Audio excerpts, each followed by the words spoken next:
Comment optimiser la résilience et aider son équipe à donner le meilleur d'elle-même?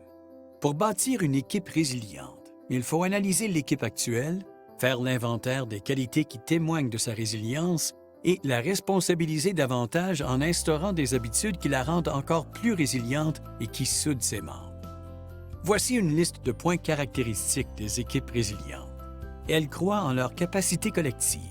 Elles s'adaptent ensemble, rapidement et en faisant preuve de créativité aux circonstances nouvelles.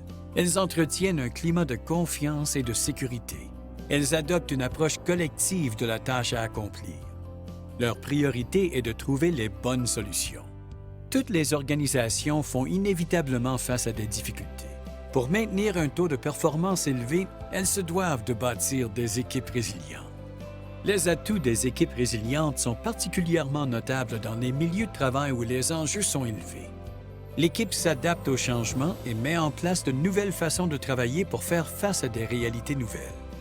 L'équipe requiert un niveau moindre de supervision, ce qui fait une grosse différence pour les gestionnaires.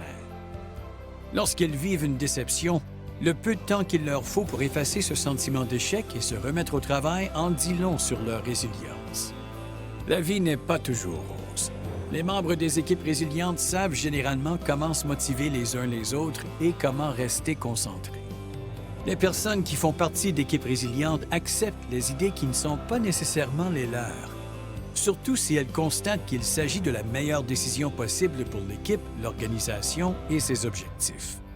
Peu d'entre nous travaillent de manière totalement indépendante, et la persévérance de nos équipes compte tout autant que notre résilience individuelle. La pandémie force les équipes à être résilientes, ce qui leur permet de rebondir plus rapidement que jamais. Il n'est pas nécessaire d'avoir un groupe de surhumains pour relever les défis du monde aujourd'hui. Il faut manifester une volonté d'apprendre et faire preuve de souplesse et de leadership pour surmonter les nouvelles difficultés du quotidien, y compris le travail à domicile.